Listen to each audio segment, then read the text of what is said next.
Саламатсыздарбы, урматтуу көрүүчүлөр. Кыргызстан Ысык көлдүн жээгиндеги 4 пансионатты 49 жылга Өзбекстанга башкарууга бергени жатат.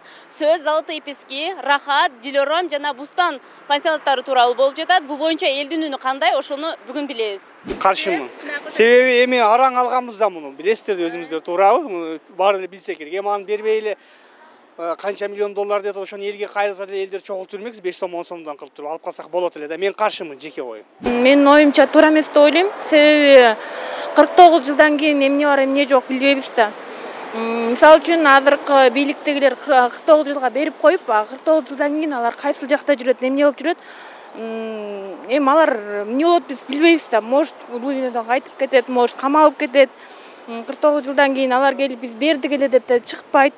Мындайча айтканда, баягы мисалы үчүн каркырады эле башында ошентип эле берилип кетсе керек деп ойлоймун да. Мен каршымын ал жака берилишине. Кемпир деп кемпирабаттан канча аялдар немелер жатып чыкты. Эми мен саясатты деле түшүнбөйм анан эми. Бул мындай карапайым элге деле белгилүү да. Өсүбүздүн байлык Золотые пески самый главный. Ошону мына 40 тонна алтын бар дейт. Ошону бир канча тоннасын сатып ремонт кылып, өзүбүз иштетсек болот беле? Ысык көлдүн эли иштесе болот беле? Мен каршымын мисалы үчүн. Бул эки президент эмнени ойлоп атат, ошо түшүнбөй атам. Анан эми иштеген иштеп атат, кайра аркасына мындай иштерди кылып атат да. Туура эмес. Булардын эрмеги эле мадымарып, андан башка жумуш жок. Пансионатка каршымын мен. Себеби эми өзүбүздүкүн өзүбүз иштеткенибиз жакшы эле дейм да. Ошол. Мен жакында эле бар эс алып келдим, бирок илгерки өзүбүздүн сезондо пансионат бар ишин укмуш эле барсак болот атпайбы? Анан канча жыл эми жасашпайт. Ал ошого берди деп ойлойм го. Өзү айтты го. Канчадан жатат бардак болуп. Ичим илгерки брусчаткалар менен турат. Ошого кийинки иштегендерди жасап койсо болот эле. Туура эмес деп ойлойм, негизи бербей эле коюш керек болчу, бербеш керек болчу. Аябай катачылык го дейм бул. Жөн эле коюш керек. Эми жакшы эле буга чейин 30 жылдан бери сатып бүтүштү го дейм. Дальше сатыштын деле кереги жок го. Андан көрө ошо Кыргызстандын өзүнүн иштете турган жаңы чыгып келаткан ишкерлерине берсе деген эле менин өзүмдүн оюмда ошол. 49 жылга арендага берилгеним туура эмес го дейм менин оюмча.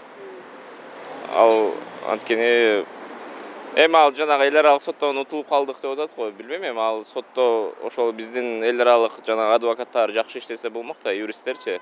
Анан утулуп калдык деп эле мындай бере берсген болбойт деп ойлойм менин оюмча. Пансионаттардын Өзбекстанга 49 жылга берилип жатканы боюнча пикириңиз? Конечно, против.